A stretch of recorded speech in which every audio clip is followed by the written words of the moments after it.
Hello, everyone. Welcome back to Reservations. We're your hosts. I'm Rain Wayland. And I'm Jeremy Blair. So, I texted you last night. Yeah. So Ashley and I watched Cruella last night. Yeah. On Disney Plus Premium Access. I did the one thing I said I was never going to do. I was never going to give Disney $30. That's so expensive. After I'm already paying them $8 for a subscription. Now, I will say, not the most money I've spent on a movie. I'll tell you That's this. true. So, in my car right now, don't rob my car. Don't break into my car. In my car right now, because I went to go check. Yes, our one listener is going to track you down. And this isn't live anyway, so it doesn't matter. Exactly. I went to go check the mail before I drove to your house, and I did get my bootleg copies of Kill Bill, the whole bloody affair, right? Which is it's the 1 4-hour movie, right? That we all knew existed. And the chronological Godfathers 1 and 2. So it takes Vito as a kid, and then it goes to Robert De Niro, and then it goes to Godfather 1, and then it goes to Godfather 2, right? Yeah. Which is dope. I can't wait to watch it. So, and each of those were $30 a piece. So, sidebar. Ashley's Meemaw hates it when they show The Godfather like that. She hates it when it's chronological. Really? Yeah, she hates it. I just think it's an interesting way to look at this narrative. It's a new way to look at it because we're so used to Godfather 1 and then Godfather 2 with the intercut of young Vito, right? Shout out to our Godfather episode. Yeah. And so I think that watching it in chronological order, which I've never seen it that way, because every time it was on, it was always halfway through and you still had a day left, right? Well, then now, you got the actual Francis Ford Coppola cut of Godfather 3. Which I also have, and I haven't watched it yet. But anyway, Cruella was all right. Yeah. Okay, good. I do want to, Haley wants to see it, I mean, I'm not going to tell you not to, and as I've kind of talked to you about it off mic and off camera, it was decent. Yeah. Like, I would watch it again. Of course, I paid $30, so I am going to watch it again. But I mean, regardless, tomorrow. It's from the director of I, Tonya, Love Craig. I'm so sorry, Craig. I know he's watching. Yeah. But it's from the director of I, Tonya, and I mean, there's a few things in the narrative that's unnecessary, but I mean, on the whole, Emma Stone is fantastic. I mean, apart from that stupid, like, a hollow, I don't know what movie, where she's Aloha, Aloha, where she plays a Hawaiian. And yeah, apart from that, I have not seen her make a bad movie. Maybe she's made some bad choices, like Spider-Man, The Amazing Spider-Man. Well, Amazing Spider-Man 2. The first one's okay. But anyway, I mean, it's decent. If anyone out there has seen it, comment and let us know. We know you won't, though, but... Yeah. They're not going to... Don't even bother asking. It's the YouTube thing to say. And for the Facebook, But who knows? We may read them. I mean, I know I do. Oh, I read them. Alex commented on our last video. Oh, did he? Yeah. He said thanks for the shout out, and I was like, well, yeah, we love our favorite zombie king. We do, and I think Mom commented. Yeah, your mom comments all the time. Thank you, Jeremy's mom. Thanks, Mama. But anyway, so today we are continuing our end of season series, the Blood and Ice Cream Trilogy, or the Cornetto Trilogy, if that's how you refer to it, with part 2, Hot Fuzz. Hot Fuzz. As I mentioned 2 weeks ago, I believe this is the silliest of the 3. I have not seen the third one, so so far I'm gonna have to agree. It is sillier than Shaun the Dead. Not because of they're not making fun of police or anything. It's just the narrative just escalates and escalates, and it just becomes. I mean, it is serious, but it just. Well, so okay. All right, so let's just go and dive right in. Let's do it. Like you got a swimming pool full of liquor. You're going to dive in. Shout out to Kendrick Lamar. Or wait, is this All American Rejects Move Along? Are we diving backwards into a pool, hoping people are going to lift us up? Oh, my God. So let's dive into escalation. I like that you brought up escalation because the violence in this film is extremely shocking, right? Because it's so unexpected. Because once we get the ball rolling into the violence, we have been watching this movie for a while. Yes, right? Yes. And so the first time anything violent happens, you're almost like, oh my God. Right? That was extremely violent, which I love, of course. Yeah, because the only violent thing we had seen at that point is a cameo from Peter Jackson stabbing our hero Nicholas Angel through the hand. Yeah. And even then, that's not... And that wasn't that violent. It was more of like a picture, like a still frame within this... I lost the word. That's okay. It was sort of like a montage of still images. There we go. Yeah, and that's not the only cameo in the film. There's another cameo which we'll get to later. Shout out Peter Jackson. It might be my favorite thing about the movie is that the violence it takes you off guard because you're not expecting it to be extreme violence, especially with R.I.P. Poor Tim Messenger. That one was wild. Which we will really get to. That one's wild. Yeah. But I would agree. The violence, especially in the last 20 minutes, Edgar Wright cranks it to 12. Yeah, it's wild, right? Yeah. And I think, he plays it so well that the movie doesn't seem like it's going to go that way.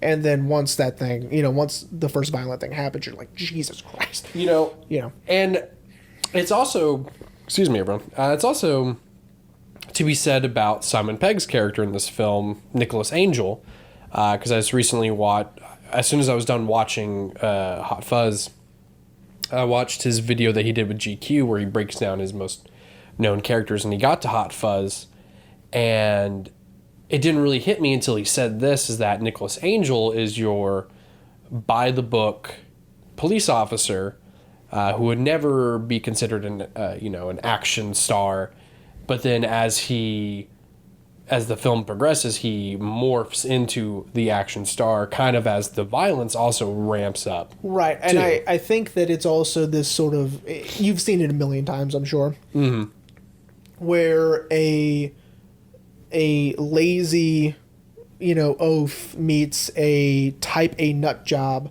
and then they rub off on each other. Not in a sexual way, but kind of. And the uptight, type A nut job gets a little more relaxed, and then the lazy oaf gets more responsible, right? And they sort of meet in the middle. Of course, that's what happens here. Right. With Nick Frost's character. Sorry, everyone. And that's fine. I did like that. I read that there was originally a love interest. I don't know if you read it. I just recently read that too. And that most of the dialogue stayed the same, but was given to Nick Frost's character. Yeah, which is why there was some sort of weird dynamic to their characters, because they're saying things that would more be attributed to like a rom-com, right? Their characters, but which I think adds to it, which I love. When I read that, I was like, that makes so much sense, and I love that even more now. Yeah, especially with the trying to purchase a Japanese peace lily for his birthday, which is like, that's a little strange to buy for your bro, but I mean you do you, Nicholas Angel. Yeah, for sure. But yeah, I read that today too, and I was like, that's so funny. Yeah, it is. And I think that a love interest would have made. Now, I will say that there is sections of this movie that are just boring. Really? I do. I think so. I think that this movie's too long.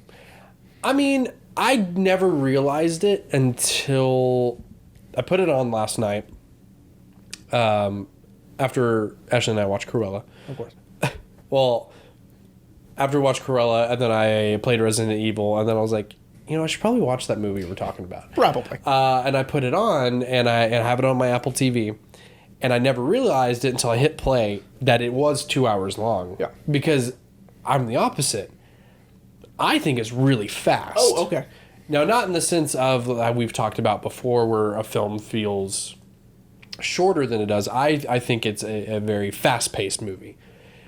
But then again, no spoilers, Cruella was a little too slow. Oh, I see. So it was this was just relativity. So you were probably like, this is much faster than Cruella, right? So probably I gotcha. But again, I've seen the movie probably 15 times. This might be my second time ever watching this. Really? Yeah. I've seen it a lot. I've never felt like the movie's too long. Okay. But that's just me. Yeah. I did feel it was a little too long. I felt... but I could see why. There are sections in this movie that are a little slow, and I think that if they had added a love interest, I would have been comatose. Well, and I think they did a really great job with our second cameo of Kate Blanchett, getting her out. Did you know that that's who... I did not Janine? know that was, yeah, Janine is Kate Blanchett. I did not realize that was Kate Blanchett. I thought it was so funny. That whole scene was funny because, you know, everyone looks the same, right? And obviously that's a joke. And so the fact that he talks to this guy and thinks it's Janine, he goes, Janine's over there. I'm not Janine. Janine, I've been transferred. Right. And then, you know, she's like, oh, is it him? She goes, no, do I look like I would be with someone like that? No, it's the other guy. And he goes, nah. Yeah, it was Bob. Like, does Bob look like the guy I'd date? It's Dave. Hello. Yeah, and of course they look exactly the same. Yeah, so I did not know that was Kate Blanchett. Yeah, I don't know what I was watching. This had been years after I'd seen the movie multiple times. I never knew how that was. I was watching a video and they were talking about like some of the best cameos, and they mentioned Peter Jackson, which I knew. I was like, yeah, I knew that was Peter Jackson. Yeah, I didn't catch that one either. The only way you can really tell that it is Peter, because they do a good job of hiding his face in that Santa costume, is his... It's going to sound really strange, a very weird descriptive word, but Peter Jackson does have kind of a button nose a little bit. Button nose. Yeah. That's so it's this nice round button nose, and you're like, oh yeah, that's Peter Jackson. But then they're like, Kate Blanchett in Hot Fuzz. I was like, what? Excuse me? And I had to go back and look it up, and yeah. And so her cameo was really short, and she asked to be in the movie because she loved Shaun of the Dead so much. And they were like, absolutely. Yeah, we're going to put you in a scene where no one can see your face. But of course, you know, I would have never thought that it would be a cameo because this movie, you know, tricks you with Bill Nye's in the movie. Timothy Dalton's in the movie, right? Steve Coogan. That's who I couldn't remember last week. Steve Coogan's in the movie, right? Yep. And so it's like, oh, those are the cameos, right? These are the very big names that are in this movie, right? Right. Especially Timothy Dalton. Yeah, yeah. Right? How they got Timothy Dalton, I will never know. I mean, it's probably really easy. It's like... They're like, hey, are you working on anything right now? It's like, I haven't worked since the last James Bond I did. Like, please hire me. Please. Oh my God. I'm running out of money. But of course, in Britain, it's a gigantic deal to get a former James Bond in your movie, right? Yeah, and now, of course, he's doing Doom Patrol, and I think he's kind of had a resurgence now, too. Okay, cool. I haven't seen him since Hot Fuzz. So... but yeah, no, yeah, the film does kind of trick you with that. And having Kate in this brief little scene, you know, yeah, they... Love Kate Blanchett. But to my point, I agree with you. I think if they had given Nicholas a love interest, I think the movie... It would have been too ordinary, I think. I mean, besides the over-the-top violence, which, of course, always catches my attention, I think that, you know, it would have been too color by numbers. I was actually just about to say that because the film is sort of a satire of these... Sorry, everyone, if I start sounding stopped up. I've got a lot of sinus issues. I mean, I'm so sorry. But the film is kind of a play on all these cop action films. Right. So I feel like if they had given a love interest, you know, it would have been like, oh, I'm watching Die Hard now. Okay, cool. Love Die Hard. Yeah, shout out to the best Christmas movie ever. Oh my God. So Ashley hates that. Oh, I mean, it's fine. It's a Christmas movie. That's fine. I did write down that I really like what Edgar Wright does with processing paperwork, and it makes the mundane seem so exciting. Oh yeah, because of the editing style. It was very much like a Tony Scott movie, like you're watching Man on Fire or you know, something like that. Domino. I don't know if you've seen that. I have seen Man on Fire though. Yeah, so it is shot sort of like that, right? Yeah, with these overlapping really, things and the flashes of light and the whatever. And then cutting back to him like. Right, exactly. Right. And so, because to him, this is the most exciting part of it, right? And so when it's almost the opposite when something exciting happens, or like when they're getting arrested, that's usually the exciting part. Right. If you were to watch this in a normal film. But to him, it's the, when he gets out those pins, and, almost cocks them like guns and, Yeah. So, by the way, the twin bit of the front desk guy. Oh yeah, amazing. Because at first you're like, why is his hair different? Well, and it's the same actor. It's so funny. You just think, wow, he's had a rough night or something. Nobody tells me nothing. Because the night before he was like, "Are you sure you want to process?" Yeah. So Jeremy, let's talk about our main man, Nicholas Angel, Simon Pegg. He's boring. Also, I wouldn't say that. He's a buzzkill. I wrote that in here. He is. Compared to Sean, which also in that GQ video, Simon reveals his full name, Sean Smiley Riley. His name is Sean Riley, but his nickname is Smiley because apparently he used to be a DJ. And Simon's like, bet you didn't know that. But compared to Sean, Nicholas Angel is... very straight-laced. He has his life together. He's driven. He's very driven. Which is, not something we're used to after watching Sean, right? Exactly. He's married to his job, which does come up a lot throughout the film, because this is what he wants to do. I have always wanted to be a police officer, and I'm going to be the best that there is. And he is the best. But so good, in fact, that they have that the Metropolitan Police Service has to you're making us look bad, so we're gonna get you out. And ever since you told me about Ed and Shaun of the Dead laying out the entire plot of the film, I was trying to see if they did it again, and they sort of do it again. Not necessarily. It's when Bill Nye says he can make people disappear. I'm the chief inspector. Because I'm the chief inspector. Which is a little bit of foreshadowing. Yeah. Not directly how Ed does it in Shaun of the Dead, but a little bit more foreshadowing of Nicholas's future chief inspector. Which, I'll get it out of the way. As of last week, there was a lot of actors in this movie that were in Doctor Who, but also they had more Harry Potter actors in this one. I don't know his name, but he's fantastic. His chief inspector is Professor Slughorn. Yeah. If anyone has seen, which I'm sure you have, The Order of the Phoenix. There's a couple other people, but they're not coming to me, but we're going to move on. That's fine. So anyway, so Nick is, he's by the book, by the numbers. He's driven. He is a type A nut job. Now, Nick Frost plays the same character. Yes. The only difference between Ed and Danny is Danny does have a job. Is employed, yeah. He doesn't sell weed, but he is a bit of a drunk. Yeah. That's also a fun reveal, that he is a police officer. He was like, who's gone? Who's gone? Why are you dressed up as a police officer? Because I am one? Yeah, it's great. Sidebar with Nick Frost's character, apparently one of the stipulations for him to agree to the film is he got to name his character. And he picked Danny. But apparently he was also asked to watch a lot of, at least 20 cop action movies. And apparently he only watched one. Oh. And which one? Are you ready? Yeah. Because it's referenced throughout the entire movie. Bad Boys 2. Oh, I thought it was going to be Point Break. God damn it. No, it was just Bad Boys 2. Bad Boys 2. It's... You haven't seen Bad Boys 2. Why? The second one. I mean, at least it wasn't the third one. That's true. Which... It hadn't come out. It didn't exist yet. So... But anyway, yes. So Nick Frost does sort of play the same bumbling fool.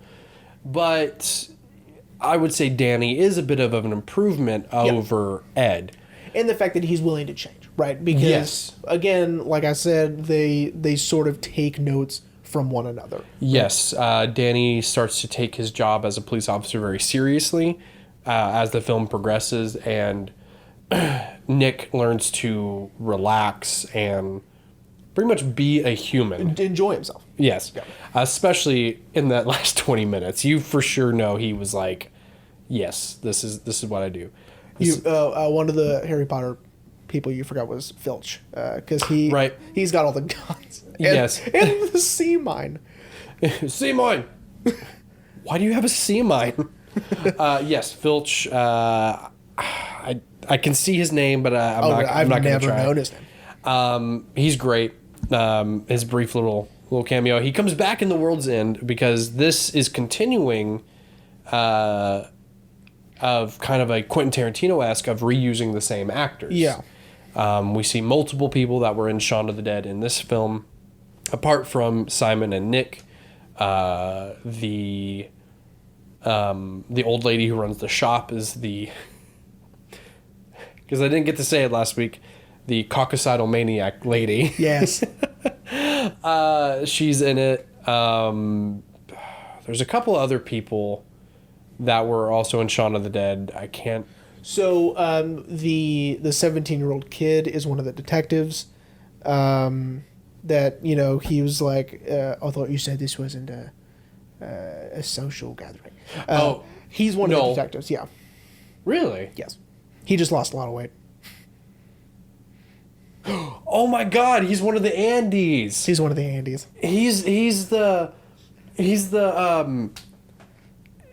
Oh my God! Yeah, he keeps laughing at the skid marks part. Yes. Skid marks. Oh my God! Oh my God, Jeremy. Blew my mind again. I like that actor, so I recognize him. Yeah, and both of those guys, both Andys, also come back in The World's End.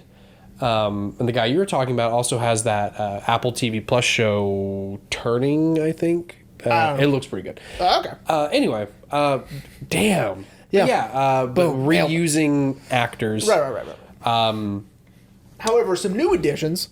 Shout out to New Edition. New additions. One of my favorite actresses, Olivia Colman. Olivia Colman, yeah, she is phenomenal, and I love how every single word out of her mouth is a double entendre. Yeah, she's great. It's fantastic. I'm a big fan of Olivia Colman. I highly recommend The Favorite. I was going to say The Crown. If no one's seen The Favorite. And yeah, The Crown. She's... season 3. Yeah. She shows up in season 3 as the older version of the Queen. She's also one of the people who runs the hotel in The Lobster. So. Oh, yeah. I've always wanted to see The Lobster. So good. That's going to be one of my weird ones next season. Shout out to season 6 pretty soon. Be on the lookout for that. The Lobster. Yeah, I love Olivia Colman. She's great. And she's so funny. So. Yeah, she truly is. She has made. We're gonna gush a little bit about Olivia Colman. Give us a few minutes. She has really made a name for herself as a very dramatic actress, but also a very funny actress. I mean, I couldn't tell you how much I loved her acceptance speech at the Oscars. What did she say? I mean, it was just funny. Like, I mean, I don't know. She's I don't great. know, just something about her. She's just... Well, and like I said, every word out of her mouth in this movie is a double entendre. Sorry, everyone. I'm trying not to burp into the mic. But like when she hits the girl with the sign, she's like, nothing like a bit of girl on girl. And they're like, yeah. It's great. Yeah, she's awesome. So what other new additions besides Olivia Colman? That was the main one that I really liked. I really don't know. I love Olivia Colman. I don't know the other sergeant's name. The one where I forgot she was in it. So. They had a great shot of his head in front of the whiteboard, and it's like incompetent, late, that kind of thing. So Jeremy, yes, should we tell people what escalates in this movie? Why the violence escalates, I should say. Well, we know that it's a hooded figure, a cloaked hooded figure that's murdering these people. In extremely violent ways. Yes. First, it starts with this actor dude and his affair. Gets decaffeinated. Decaffeinated. I never got that joke until I got older, and I was like, because they're like, because if you watch it with subtitles, all you can hear is decaffeinated, and he's like, Decaffeinated. Like, what? What? It's because they don't know how to say decapitated. And then it's George. Yeah, he gets his house blown up. Yeah. Poor guy too. That's less violent, I guess, but well, I mean, you see his charred remains. Yeah, afterwards. that's true. And then our boy Tim Messenger gets splattered. Now I have a soft spot for Tim Messenger. I can't spell worth shit either. So I have a hard time too. It was because of this movie I finally learned the difference between angle and angel.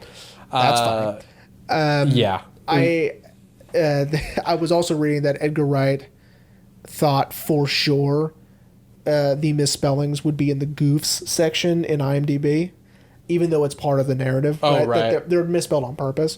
Right. And he was surprised that it was they got it. And hey, Edgar, people get it. People get it, man. Yeah. Yeah. And then Leslie Tiller with the shears. Yeah, that was dope. That was a good one. That's the last one, because that's when Nick. Yeah, that's the last murder, because then it's like the OK Corral, Well, that's because then Nick has his theory, which is a fantastic theory, which I actually do want to talk about here in a minute.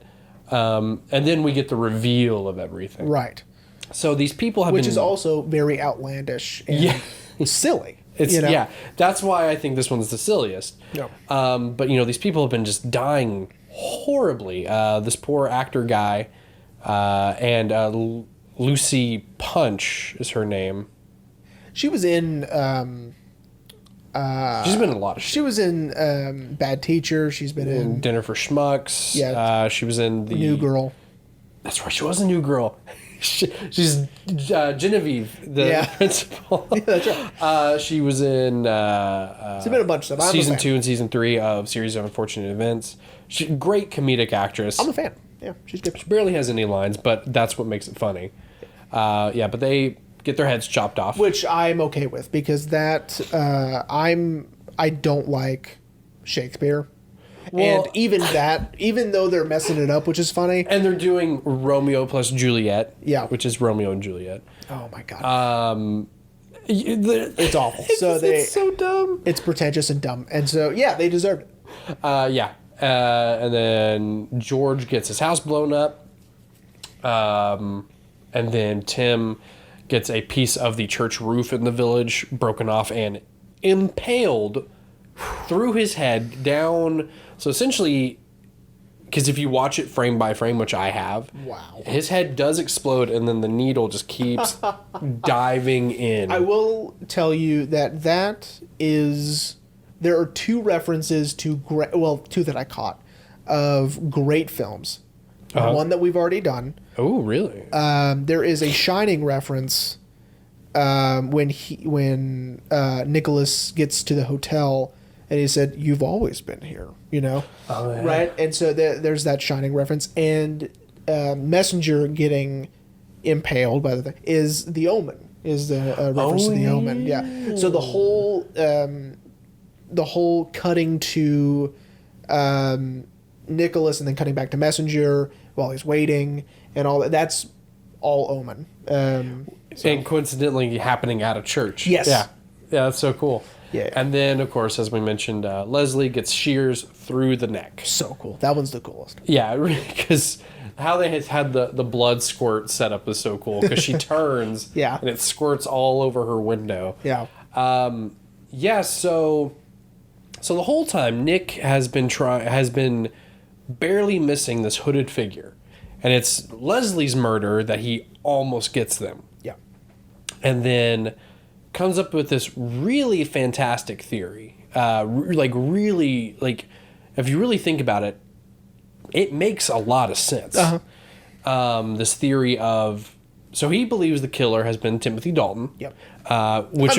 Which of course the movie really wants you to focus as he is the killer. Which I think if you knew what you were getting into with this movie, that it's not really a spoof or whatever, but it's a comedy about, these tropes, right? Mm-hmm. You should already know that's not the full answer, right? Even though They're making it really obvious that yes, because the first time he meets Nick, they're going on a jog, and he's like, "I'm a slasher, lock me up.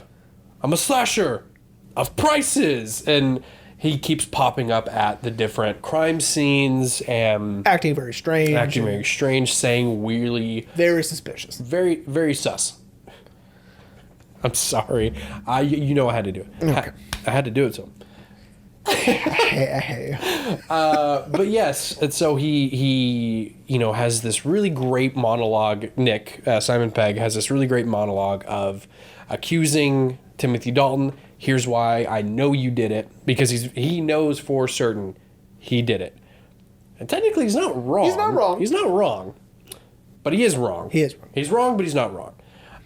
Great theory of how the reason why Simon, Timothy Dalton, has been doing this is because he doesn't, Nicholas believes that there's going to be a new supermarket built, and this highway that's buying up the land, that George Merchant was buying up the land, is going to have this new supermarket built, and it's going to cause competition, and this, great theory. But he's wrong, which we don't know just yet. Right. But all we do know is he was wrong about Simon. Yeah. Because... he had an alibi. Right? And the one clue is that whoever he was chasing away from Leslie's murder cut their leg. Yeah. Which we actually never really find out who that was. No, we don't. But it wasn't Simon, though. No. But... he's got his sock garters on. I know. Class act.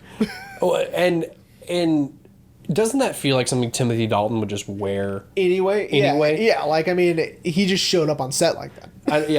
Just in like he wasn't even wearing a suit. He was just wearing shorts and sock garters.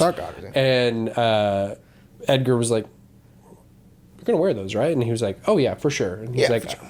"I guess we'll wear pants. I guess put him in a suit. I guess, please." Yeah, he's like wearing sneakers with sock garters.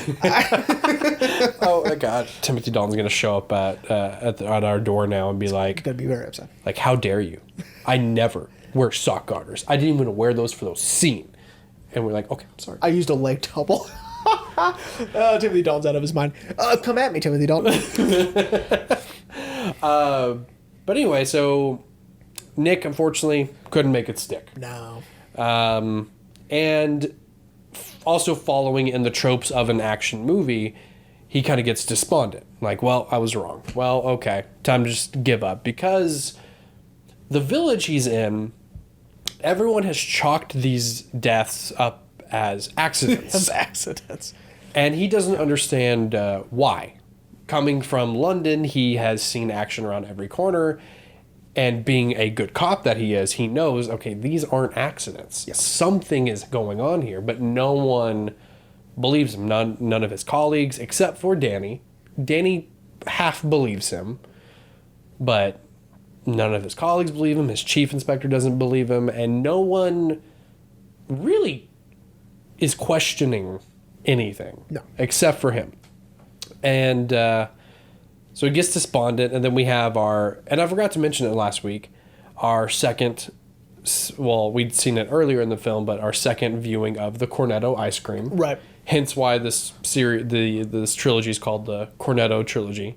Because last week, I forgot to mention it, they eat the strawberry Cornetto, which if you don't know what Cornetto is, think of the Nestle drumsticks. Yeah. Which we have some in the fridge.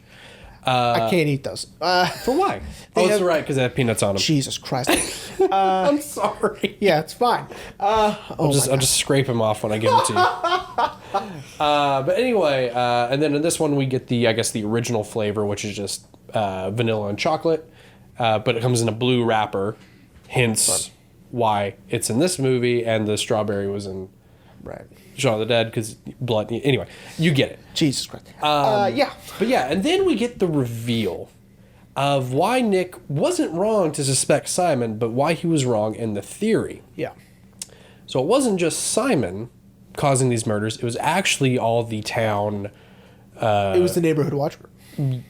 Essentially, the village elders. Yeah.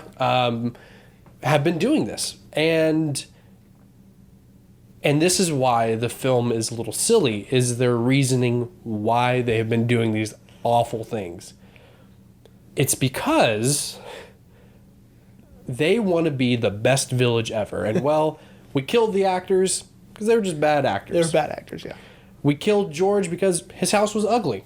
And we begged him to keep it in, in theme with our rustic setting. We killed Tim Messenger because he made our paper tabloid journalism and a bunch of spelling errors. And we killed Leslie because we didn't want to share her. And you're just like, oh my God. Now, this is exactly what I think a homeowners association is like. Oh, 100%. Listen, I've never lived in a fancy neighborhood, but I would feel like this is what a homeowners association is. Mm-hmm. Like for us, it would be like at Grasslands or at like I have heard horror stories. Homeowners associations. And it's just like this. This is what I'm 100% certain. Homeowners associations shouldn't exist. You're giving people way more power than they should have. Or it's like, who fucking cares? Like, if I want to put pink flamingos on my lawn, go fuck yourself. I agree. But then we also learn another really great reveal. It is the reveal that the police chief, Frank, Danny's father, has actually been leading all of this. Yeah. Which really drives home. This is, like I was saying, even though the movie is silly, it does take itself seriously, because they did such a good job of making Frank. You wouldn't even suspect Frank. No. Yeah, you think it's weird that maybe he's not. Why isn't he questioning anything? But yeah.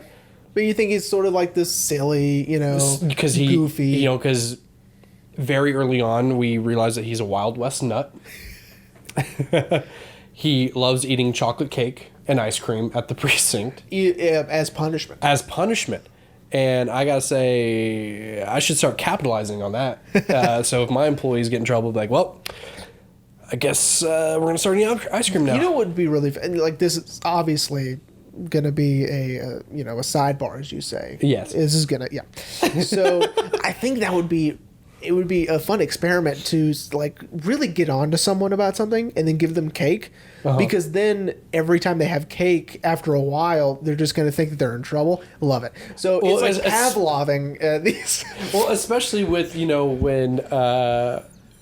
when he says like that they're going to have ice cream because of what Danny did driving under the influence. Yeah. When we first meet Danny. He's like, let's just say we're not going to be short on Chunky Monkey for the next month. And Danny's like, Dad. Yeah. Yeah. So it does. It's great. It ruins dessert for people, which is sort of diabolical, which I kind of like. That. But then for the people who aren't getting in trouble, you're like, yes, free cake. But yeah, so they reveal that he's in on it, and he's helping, and you're just like, no. Oh, no. Bob.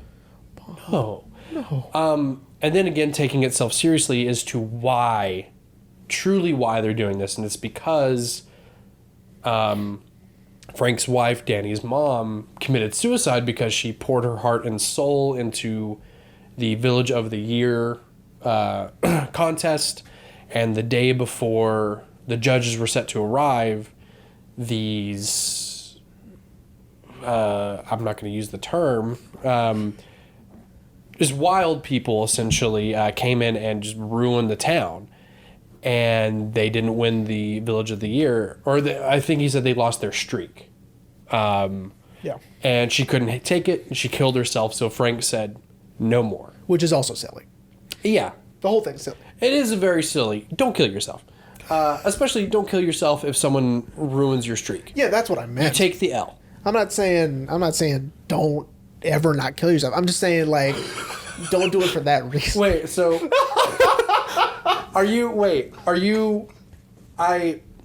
I'm confused. Are you saying they should kill themselves? No, I'm just saying, like, I'm not telling you not to do it. I'm just saying don't do it for that stupid reason. I should put in an edit of the more you know. Jeremy's saying don't kill yourself. For that reason. Or at all. That's not what I said. Well, I'm saying at all. I'm covering my ass. At all. Don't kill yourself at all. All right. Anyway. I'm not trying to tell people because God wants to kill you in his own special way. Okay? Oh my God. So anyway. Church wine. So your mom's going to comment again. Church wine? Church wine? Really? Really? No, she's going to be more mad about the suicides. Dude, your mom's going to be so mad at you. She's not listening to this We're going to lose our one listener. She's not going to listen to this one. Anyways, so you kind of get the reason why, but it's still awful. It's still silly, and it makes no sense. Yeah. And so, and then we see all the, the body, literally the literal bodies that they have buried. The kids that Nicholas arrests as soon as he gets to the village. They killed them. Yep. Because they're trying to keep their crime statistics low, which I guess apparently they look at for Village of the Year. Hey, man, I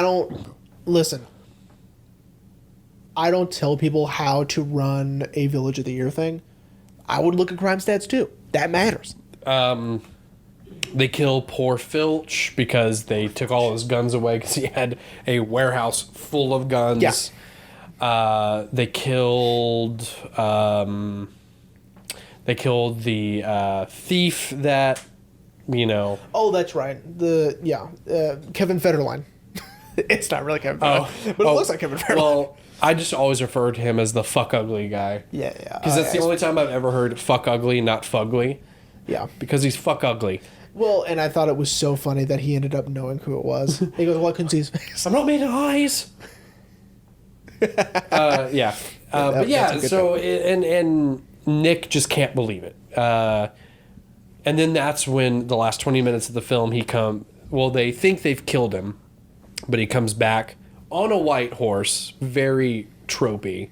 Our hero rides in on a white horse, and just all hell breaks loose. Yeah, he gets all the guns. All the guns. Gives Danny the guns when Danny decides to help, and they just go to town literally on the village elders, but doing a lot of the tropes that had been mentioned earlier in the film. Yeah. Have you ever fired 2 gun spots jumping through the air? And they fire 2 gun spots jumping through the air. They fire guns during a high-speed pursuit. Yep. Danny gets his epic Which is it's sort of like you're wanting what we got in Shaun of the Dead, which is he plays out the whole thing. This is a version of that, right? Sort of. Yeah, Danny gets his Point Break moment where he gets to fire a gun in the air. He's going to shoot his dad, but then he fires his gun in the air because he loves him so much. Shout out to Point Break. Shout out to Point Break. The original, not the remake. If any of our listeners have seen the remake, how dare you? If you value yourself. How dare you do that to the Swayze man? May you rest in peace. Yes. Swayze! The Swayzes. And of course, Keanu. Dude, how dare you do that to John Wick? How dare you? How dare you? He's going to come find you now. Yeah, Diego. How dare you do that to the lake house? Oh my God. I've ever only seen the movie once. Never seen it. And I will never watch it again. It's That makes no the sense. Dumbest thing ever. It makes no sense. So, yeah, how dare you do that to one of the people in the greatest movie of all time, The Lake House. So, anyway. How can you do that to best actor of a English accent, Keanu Reeves? Yep. Shout out Bram Stoker's Dracula. Yeah, I've seen Dracula. Surely you can't be serious. Oh my God. I love you, Keanu. We don't have time. I love you, Keanu, but don't ever do an English accent ever again. But anyway, yes. So through Danny's eyes of his love of action films, which, if I'm being honest, he puts our wall of DVDs to shame. I was gonna say, I identify so much with that because he opens those doors. The sliding doors, and they're all perfectly lit. Yep. I never realized I wanted that until I got older. I was like, damn, that's how I gotta do my movies. That's how you gotta do it. Because kind of how your setup is, he's got 2 walls here and then 2 walls here full of movies, top to bottom. Yeah. But then he's got the lights, and how much you want to bet that's probably the cleanest room in his house. Oh, for sure. It's the only clean room in his house. Especially when when did you move in? About 5 years ago? Yeah. And it's covered in boxes. Now, I have been told, people walk in, they go, "I can't believe these are organized." And I go, "Well, of course." He goes, "Well, why wouldn't they be?" Because I've seen your car, or whatever. You're like, Yeah, but those aren't movies. Yeah, exactly. I was like, because I've seen your closet or whatever, and I'm like, I see how you dress. Yeah, exactly. But yeah, so there's something I was going to mention. Oh, I want to get it out of the way now. So, like I mentioned last week with Shaun of the Dead, they have reoccurring bits, and the reoccurring bit is the garden fences. So in Shaun of the Dead, where Shaun tries to hop over, and the panel he's hopping over falls over. Yeah. This time, when Simon Pegg hops over, it doesn't fall over, and of course, he's hopping over more and more, and he's doing flips, and they're getting more and it's clearly not Simon Pegg on the last one. And so Nick Frost, Danny thinks like, okay, I can do that, and he just falls right through the first one, and then rolls over the next one. Yeah. And you know he probably did that each time. Yeah. Again, this theme of escalation. Yeah. Where Shaun of the Dead, it was like, haha, he fell. Now it's like, no, now he's going to make it over every single one. Right, and you said the next one is going to be even more. Oh, it's even more over the top. Which, like I said, how they did it in The World's End, it doesn't feel like it's old. You're like, nice.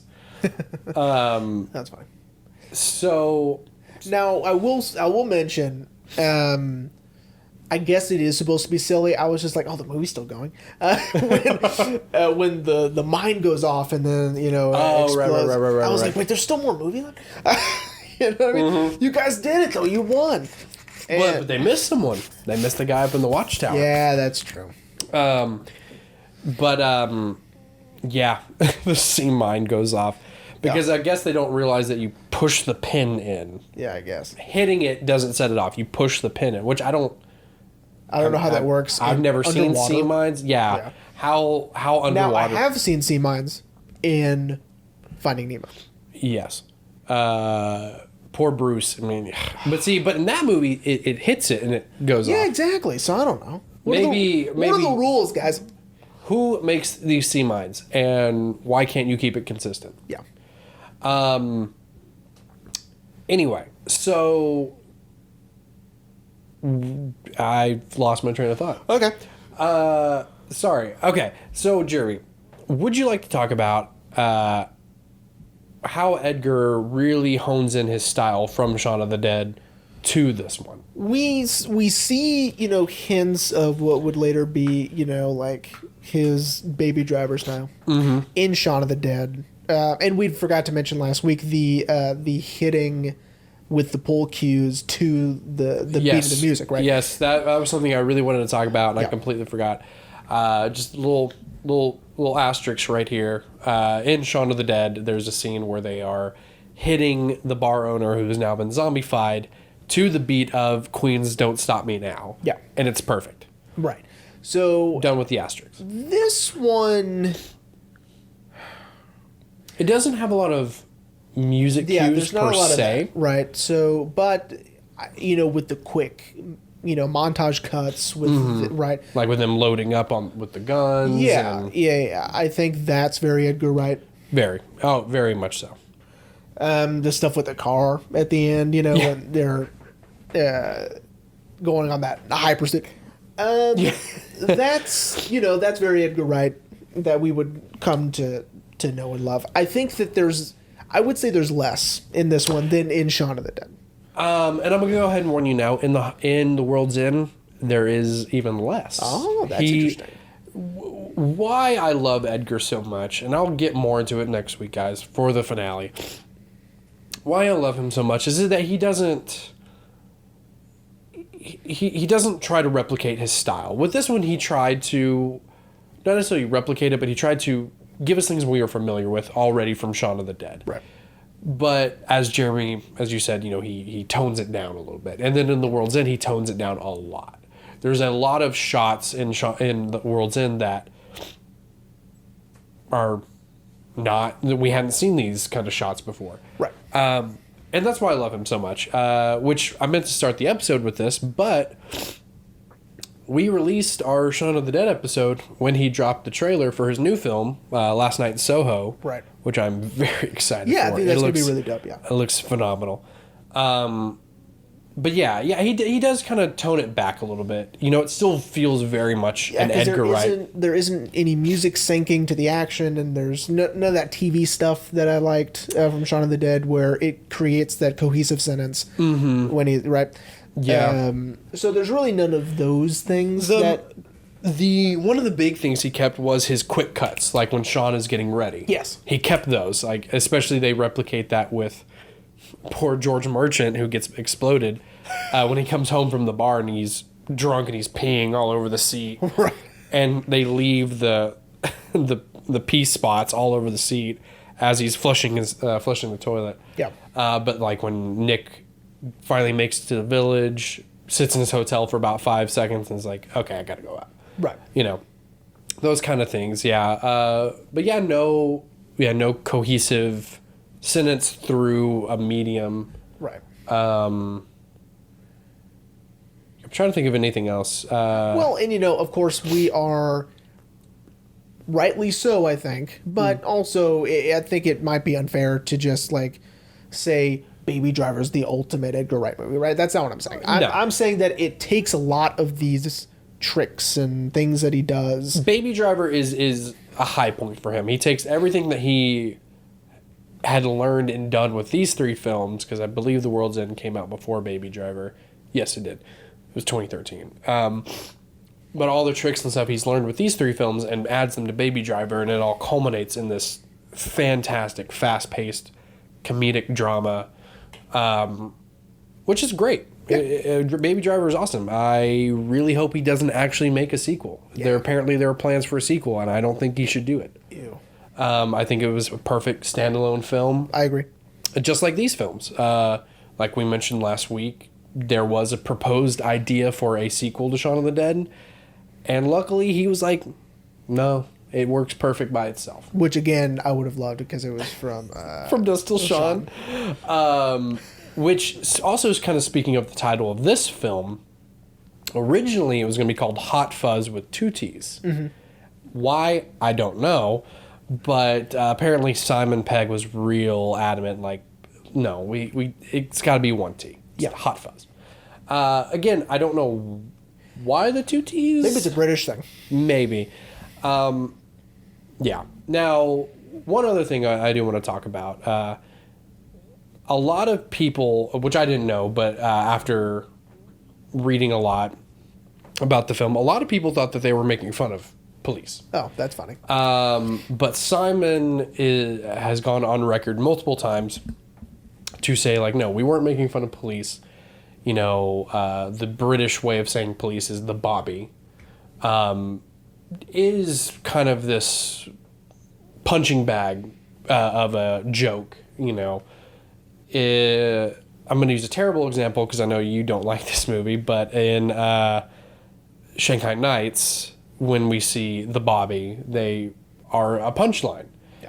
But Simon Pegg was like, no, we were actually trying to be very serious and be, actually kind of elevate the bobby in film to this really action hero status. Right. And apparently he's been like stopped by actual police officers who have thanked him for doing that, for like, hey, you made us look cool. Yeah. Because apparently Simon also did a lot of ride-alongs and learned actually what they have to do, how procedurals work and stuff like that. And I think that's what makes the movie so great. Yeah. Is that they took it seriously. Yes, there's going to be comedy in it, and yes, it's going to be over the top, but we are taking what we're saying seriously. Which, again, shout out to our Mel Brooks episodes, especially with Blazing Saddles and Young Frankenstein, is they took it seriously. Yeah. So on the whole, Jeremy, of the two films already, which one have you liked more? And I know the answer. Shaun of the Dead. I knew it.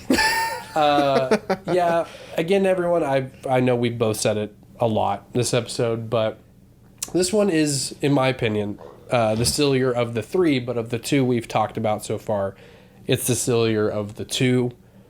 Mainly because Shaun of the Dead is pretty straightforward. It's a zombie movie with comedy. Right. Plain and simple. Right. As where this one is more of a mix of action hero comedy, not necessarily like a buddy comedy, like Beverly Hills Cop or even as, the other end of the spectrum, Police Academy,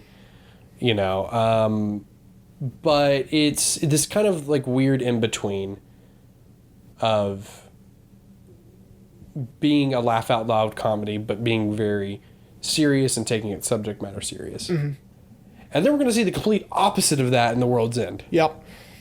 Which I can't wait to talk about. Since you've never seen it, no, I can't wait to see what you have to say about it. No. Because it takes this, again, a theme of escalation that they kind of started with this film, this theme of escalation to the next level in The World's End. Sorry, everyone was checking to see what time it was. So, Jeremy, are you ready to wrap up? Yeah. Like I said, it's good, but it's too long, and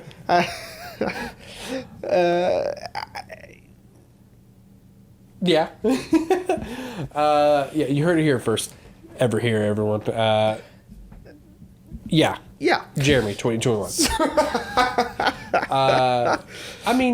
Like I said, there are things I like about it. Yeah.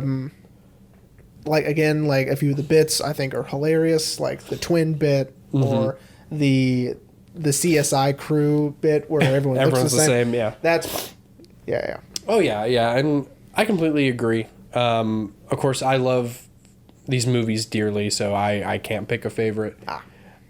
I mean, I would still probably say Shaun of the Dead is my favorite of the three, because it's what started all of this. Yeah.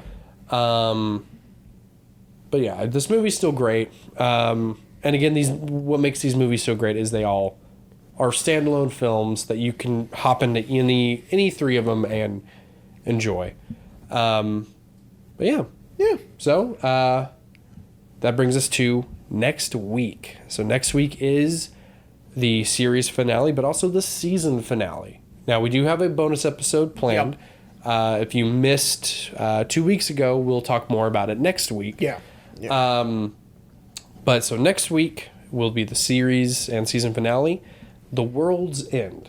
So this was the biggest gap between the movies. Mm-hmm. So between Shaun of the Dead and Hot Fuzz, I believe it was only a 2-year gap, 2004 to 2006. But this one was about a 7-year gap from 2006 to 2013. And that's because Simon had finally kind of come into his own as an actor. He was doing a lot of stuff with... He did Star Trek. I believe he did Mission Impossible 3. Oh, yeah. I think he... He's in 3? That's the first one he did, was 3. And then after that, they're like, hey, want to be in the rest of them? And he was like, absolutely. I want to say Ghost Protocol came out... Ghost Bros. I want to say that came out right before this one, too. So Simon had, he had gotten really big over here in America. And I think that's another reason why it took them so long, because I'm sure he had a lot of stuff in the pipe. But The World's End, again, I kind of just said it, but I'm going to say it again, taking this theme of escalation another step further. Oh, crap. I just remembered an oops I forgot. One final thing on Hot Fuzz, and I'll wrap up with our teaser for the season finale. The other thing about Hot Fuzz that I finally kind of realized is it's sort of a metaphor of out with the old and with the new. Because if you notice, the village elders are all old. Right. And then in comes Nicholas Angel, who's young and new, and notices these things. Maybe I'm reading too much into it. Maybe not. I mean, that seems plausible. Yeah, because, after he kind of takes the reign as chief inspector, which, he gets promoted to chief inspector, they've got new cars, and the village is kind of more like a well-oiled machine kind of thing. Anyway. You might have something. Yeah. Anyway, so back to our teaser. So The World's End, taking this theme of escalation another step further, where Shaun of the Dead was the horror one, this one was the action one, this one is the sci-fi one. Yeah. which is really interesting, and it has a really cool concept, which I'll get into next week, because Edgar Wright flat out said this is the concept of the movie. Yeah. It's got a great concept, and I can't wait to talk about it. Cool. So next week, season finale. We hope you guys enjoyed Hot Fuzz, and we'll see you for the world's end.